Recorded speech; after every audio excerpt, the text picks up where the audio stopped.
You're listening to NFT 365, the first daily podcast on NFTs with your host, Fanzo, talking crypto, blockchain, Web3, non-fungible tokens, metaverse, and... What the f*** is a non-fungible token? We'll get to that.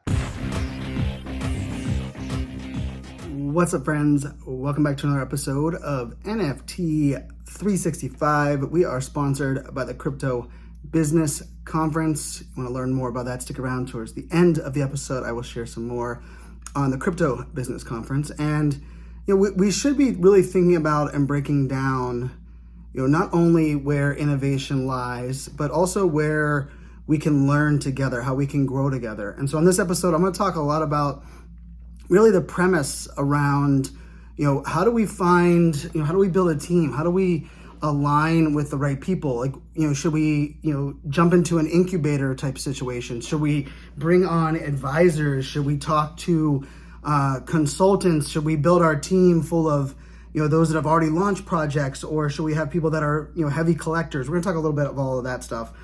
But before we get into that, I wanted to highlight one of the Mint 365 NFTs that we are buying every single day for a year. And this was actually our 257th NFT that we bought about a week ago. And it is the Steve Aoki avatars. And I believe it's probably only our second, could be our third avatar sandbox, collection for kind of the metaverse. And I will tell you, I have the Steve Aoki passport. I'm a big fan of what he's building in his community. But I also am very aware that not only is he a celebrity and a big name, but also, in the metaverse space, Snoop Dogg has had his kind of approach to this space.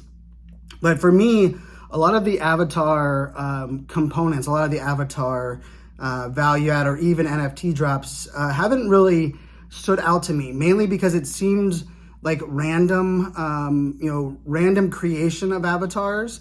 And there was really no, way to kind of break down like what was the value of buying one now? What are the things that we're gonna be able to build or adapt? And I will give a shout out to Steve Aoki, and you can check out, if you just go to sandbox.game/Steve Aoki, you can go over and check out the project itself. I'll include that link here in the notes. But one of the things I think that he did really well was, not only does it show he's kind of going all in, but he's handcrafted these avatars, handcrafted them in a way where there's different types. There's the human, the android, there's the rainbow, which is kind of the one I liked, but we got an android. There's the hybrid, there's the diamond, there's the gold.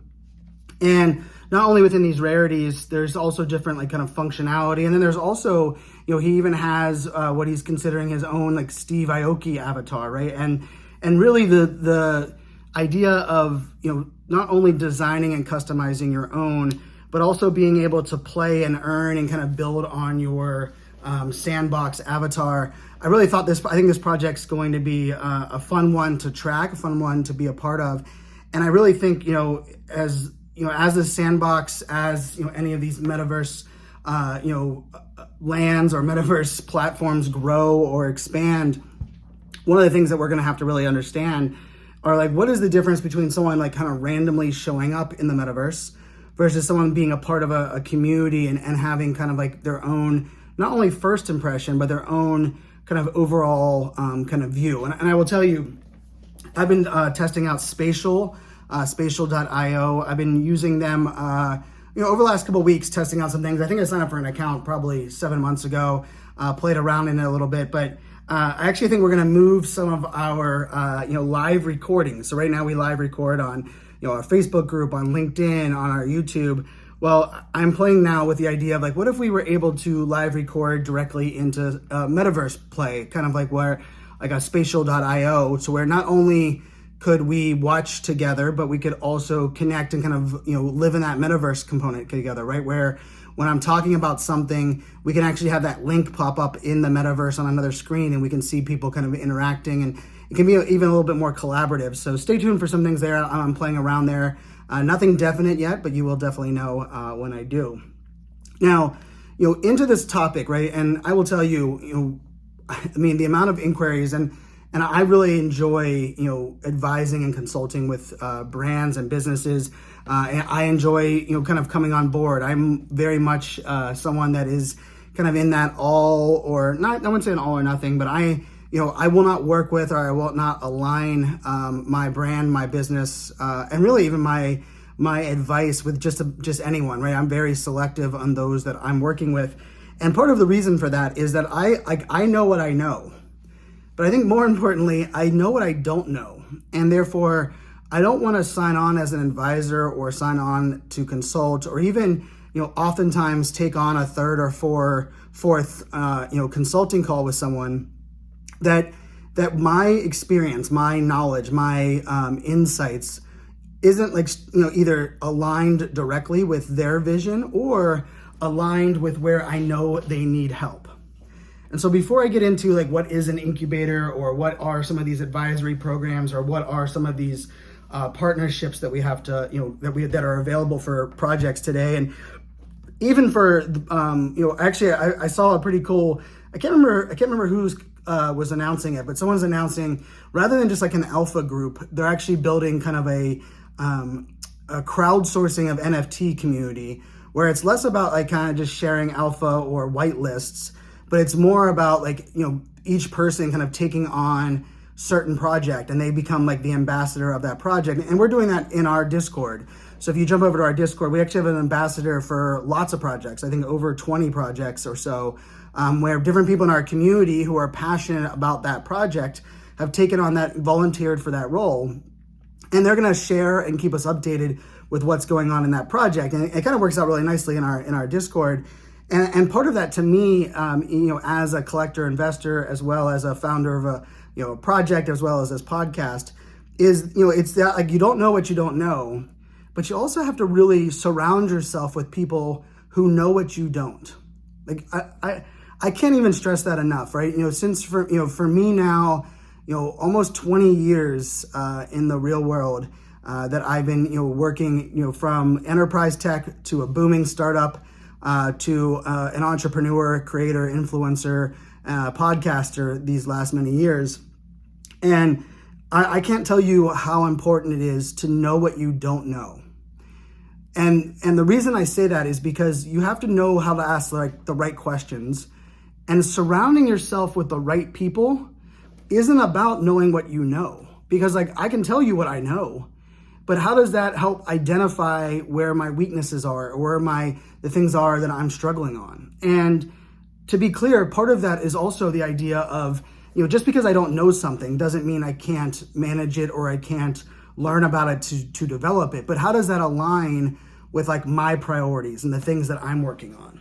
So for anyone that's out there, if you are in kind of that phase where you're what does it mean, if this project is offering, because we have a lot of projects that are out there today that are offering to be partners, to be incubators, to be advisors, right? And this is a touchy scenario for me. I believe it can be very dangerous. We have to, one of the things that if you are partnering with a project or a brand or a platform, you have to ask yourself, what's in it for them? What are they getting out of this, right? And I know that sounds a little bit jaded, but it's not really jaded. It's just one of those things that, what I've noticed is that there are some projects that have been around for a while that might have, let's just say, brand recognition, but their community is not very great. Their utility hasn't been that much to brag about. And what they're doing is because they find those that maybe are a smaller team or a lesser known creator, and they're aligning or partnering with them, almost leveraging their community and building off of their backs. Now, if both groups are getting something out of it, who am I to say that's not the right way to do it? But what I've found, and this has happened, I came a dozen plus times, where people are coming to me and saying, Brian, I spent $100,000 on this marketing agency or hiring this influencer or bringing in this consultant, and all I got for it was this, right? And sometimes they'll say, all I got for it was fake Discord followers, or all I got for it was a couple of tweets and a Twitter space host. The reason I think it's so important to know what you don't know is that when you are looking for help or you're trying to decide what the next step is for what you're building, you have to be able to ask the right questions.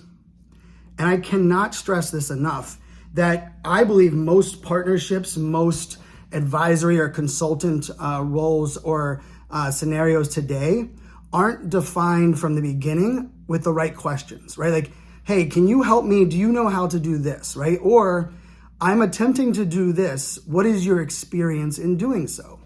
And so there are some incubators that are out there. And for those that aren't as familiar with an incubator, if you think of it this way, it's kind of like bringing you inside the behind the curtain and providing you mentorship, advising you on strategy and how you some of the things that they have known, possibly even connecting you with some of their connections.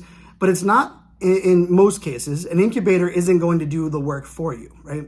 And then we have kind of the marketing agencies, advisory agencies, Web3 agencies. I see them all over the place right now, and it's such an interesting scenario, right? Because I will tell you, like, if you were launching an NFT project, and this is maybe the questions you have to ask yourself: do I want someone that has launched one successful NFT project 6-9 months ago?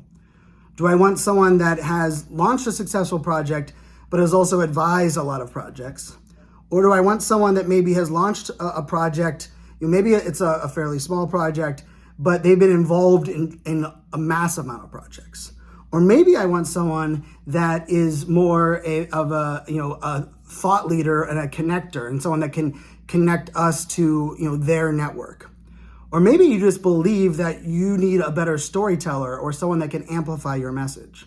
Because here's the truth: every one of those scenarios are going to be a different person or a different agency or a different project that you're going to want to partner with or align with. Now, in the incubator, scenario, most of those incubators that I've seen built, especially around NFTs right now, you have a set amount of time, right? Like, you're going to be put into a 6-week program where we're going to give you consulting, advising advice. We are going to help you build out A, B, and C, and by the end, we're going to leave you with this, or we're going to help you get to this scenario.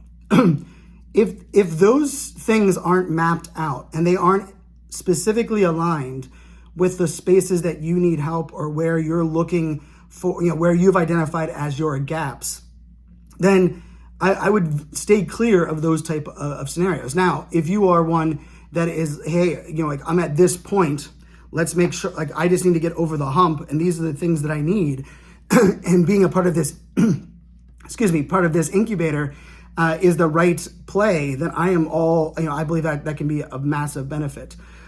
And so the thing that we have to really kind of break down is, like, what are our goals? Now, here's one of the goals that I do not like. I do not think is no longer applicable, but a lot of people come into it, and maybe you don't say it out loud, but I know that a lot of projects are thinking this. They are thinking, what project can I partner with? What company can I advise that is going to sell out my project? And I will just tell you, that to me is not only short-term thinking, but I believe it's what's led to a majority of today's projects failing. The projects that have failed, I believe, have either not had a business plan or business structure set up from the beginning. Therefore, they kind of were overwhelmed by the influx of only business requirements, but what it takes to actually run a business. I would also say a lot of projects fail because they don't recognize that community isn't something that you can just turn on or turn off. Building a community isn't about just the 3 weeks before you launch and the 3 weeks after you launch. Community is an every single day thing, right? It's something you have to nurture, you have to grow, and especially in this space where you have new people coming into your community every single day, you have people leaving every single day. The full-time component of community, I think, overwhelms a lot of people. But more so than anything else, I actually believe a lot of projects are failing right now because they chose the goal of selling out over the goal of getting the right people in the project at the right time. Now, I understand selling out, will get, in many cases, the budget that a project needs, or set them up in a way that makes the most sense. But here's the truth. How are you going to spend that budget? Like, I'm advocating for projects moving forward to be very transparent and open on their business plan, on their roadmap. You don't have to give away all of the details. You don't have to map out everything like line by line. But that is definitely one of the things that I've found that is, it's a little disheartening, right? There's a project that, that I really love. We minted it for Mint 365. But what I've noticed is that a couple of the founders, the artist, they've been really almost MIA, and they're posting a lot about, burnout, and they're escaping. But from what I can tell, they're not spending their budget or the a portion of what they're making, both on initial sales or secondary sales, on anything but themselves, right? Buying new cars, going on new vacations, whatever that may be. And that's really concerning in a sense where a lot of NFT projects leading up to right now are built in the model of, I'm going to trust you first and give you my money, and then you better deliver. And I think that's also why a lot of the NFT space has got a bad name. Not everything is a rug pull.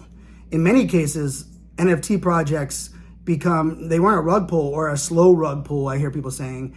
They're just actually someone that was in over their head from the start, and they shouldn't have, launched a project or been rewarded with, the money or the fame or the attention that they got, and they've never been in that scenario before. And actually, I think that's a great scenario where an incubator type, project can really help, right?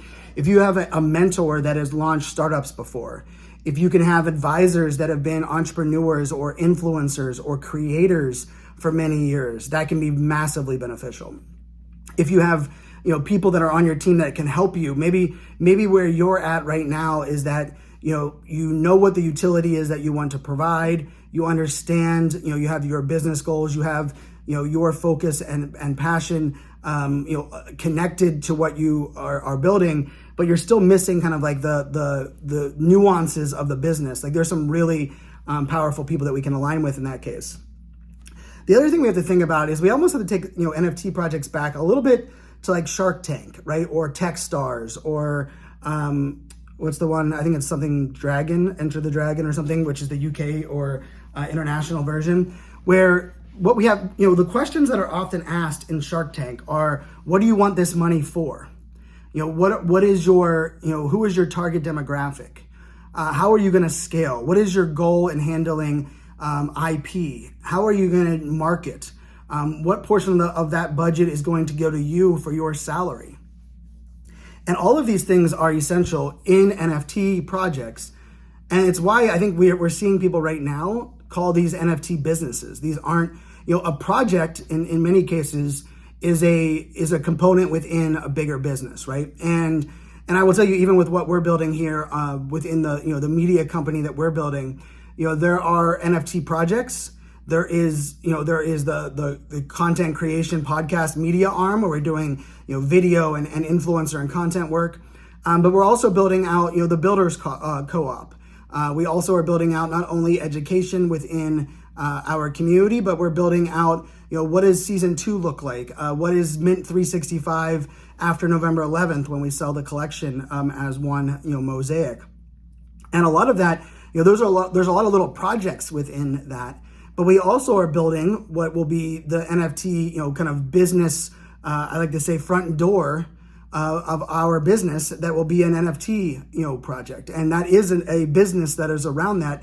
And we'll be executing it with a team. We'll be executing it with, not only a 1, a 3, and a 5-year plan, but we'll be executing it with, a methodical, approach to the point where, for me, this is where it eliminates my need or my desire to just sell out instantly.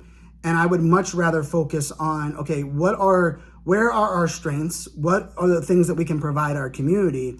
And then what are the things that we can do to foster that community over the long term, right? For bear and bull markets. And that's the other part of this that I think I just want to tap into real quick is that, there are, sometimes if you buy an NFT project, they're going to say, hey, we're going to allow applications for our, to join our our accelerator program or our NFT launch, launch challenge or whatever that may be. Here's my advice on what you need to look for when you're selecting one of those. And remember, this is just my advice. It's not financial advice. Of course, do your own Dan research, DYODR. But some of the things you're going to look at is that if they haven't clearly defined the role or the place that the project needs to be, that's a red flag for me. What I mean by that is, are they looking to work with projects that are pre-mint, that are still building out their launch plan? Are they looking for projects that have minted out in the last 6 weeks? Are they looking for projects that have launched, have sold out, and are looking at how do they maybe re-engage their community?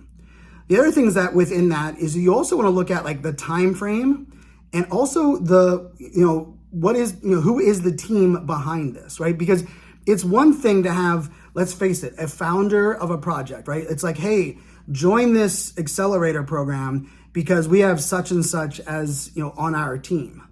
The question you have to ask yourself is, how much of that person are you going to actually get, right? I've made this mistake before in the past for me, right? I joined a project. It wasn't an NFT project. It was a Web 2 space. I joined a team, and the idea for me was by joining that, I would be able to have access to a certain person, as well as their inner circle, and together they were going to help me build what we were, what my vision was. Unfortunately, I was just handed off to one of their minions, and I was told like, oh, this is the PDF they helped us build. That's what you get from this person. And from what I've heard on some of these NFT project connections, is that it ends up just being kind of like you can use us in name, but you're not going to get access maybe to that original founder or that original team. And then the other part of this is, like I mentioned early on, is like, what's in it for them? Like, right? Are you paying, for a launch fee, right? And this goes into creator coins. It goes into NFT projects. I've said this very loudly that, I take a lot on where I don't want to see people fail because they never had a chance to succeed. And what I mean by that is, there are some people that are advisors, that are coaches, that are business mentors that will never say no to anyone, right? And that's a massive red flag to me, right? Because if you're not saying no and you're saying, hey, I'll work with anyone who wants to pay me, well, then, what's your success rate? What's your, how do we know that, that you're not just taking the money? And I will say it's unfortunate that there are people in this space right now that know damn well when they take someone's money and they're like, okay, I'm gonna help you launch and then I'm gonna hand it off to you. That's okay. I understand how that's the plan. But for me, there's an ethical component of that to where it's like, if you know that even if that person executes your plan to a perfection, that the likelihood of them succeeding is super slim because of maybe they don't have a large enough community, or their experience in being a creator or a storyteller, or maybe their long-term budget, or even their amount of hours that they can dedicate to something is not there. I believe that is bad business practice. I believe it also gives coaches and consultants and advisors a bad name.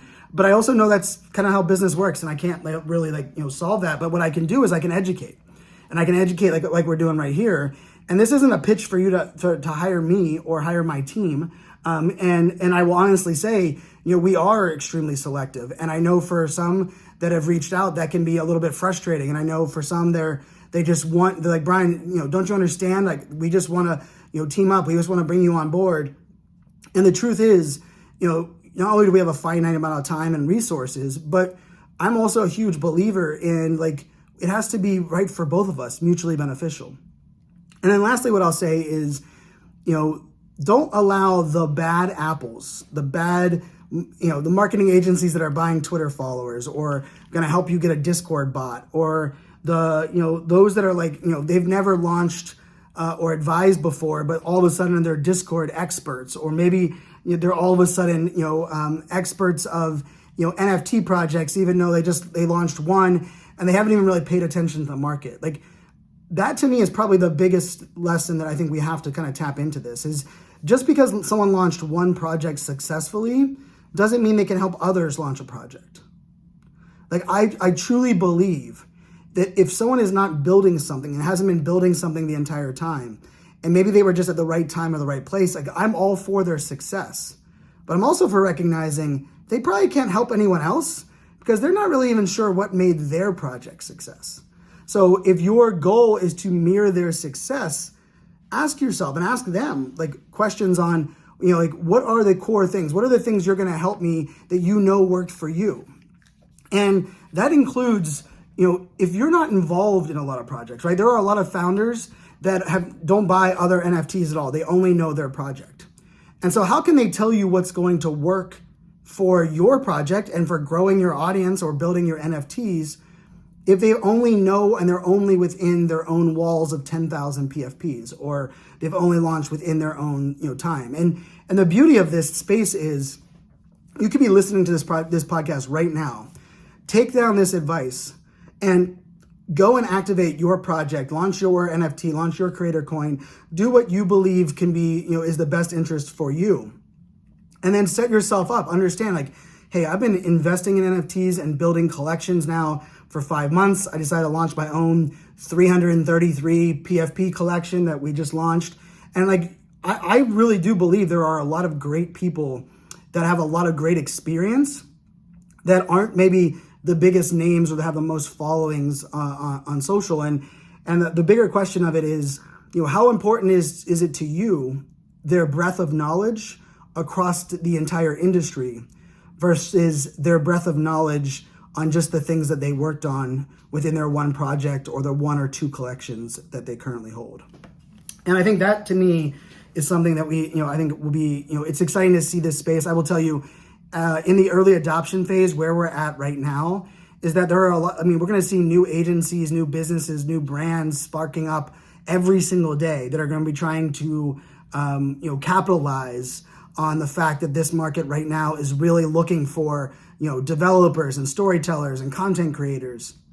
But the beauty of it is those that are, let's just say those that are practicing what they preach, those that are delivering on what they promise, and those that are here because they believe in Web3 and understand the importance of, aligning themselves with the right clients and the right customers and the right people will be the ones that are here around for the long term.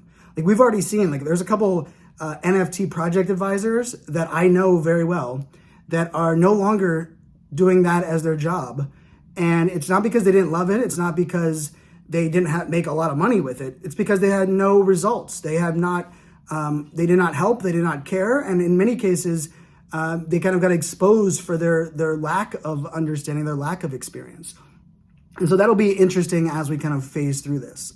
Remember our sponsor, Crypto Business Conference. One of the things I love that the Crypto Business Conference is kind of dialing in on is they're talking not only just NFTs, but creator coins, talking crypto, talking content creation around, there's gonna be some podcasters there, there's gonna be some YouTubers there.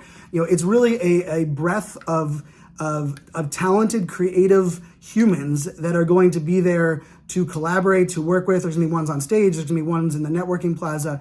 So definitely check out the Crypto Business Conference, of course, happening in San Diego. Just go to socialmediaexaminer.com/NFT365. And lastly, I'll leave you kind of with, this piece. Don't take this time for granted, my friends. We are living in what I believe the greatest time in history. But that doesn't mean it doesn't come without struggle, without sacrifice. And, there are things that happen in the world that we just need to take stock in it and remind ourselves that, there's no better time to take action than right now. And tomorrow is not guaranteed. And I lost a dear friend in the Web3 space to cancer last night. And, it reminded me that he gave his all to everything that he was doing, everything that he believed in. And he was gone way too soon. And unfortunately, the time that I got to spend with him was, not enough, but I do cherish those times. And so, F you cancer, no doubt, F you cancer. But, for me, the piece of it that I, was kind of dwelling on this morning with the loss of a friend is that, we have to live life to our fullest. We have to recognize that spending time arguing about petty things or, is the Tiffany and Company NFT for 30 ETH good or bad for the community? You know what? Like, what if we each just amplified good people doing good things and we recognized that there's not enough good in the world and we only have a finite amount of time on this world? And I believe that's just a reminder for us all to not take any of this for granted. And we are, lucky to live in a world that allows us to, listen to podcasts and share and collaborate and grow and connect great people with great people. But without question, life is short. Relationships, friendships are often short. And even the windows we have to make an impact on others is often shorter than we even recognize. And so there's no better time than right now to press the damn button, to put yourself out there, and to really make the most of the time that we have on this earth. With that, my friends, until tomorrow, make it a great day. Cheers.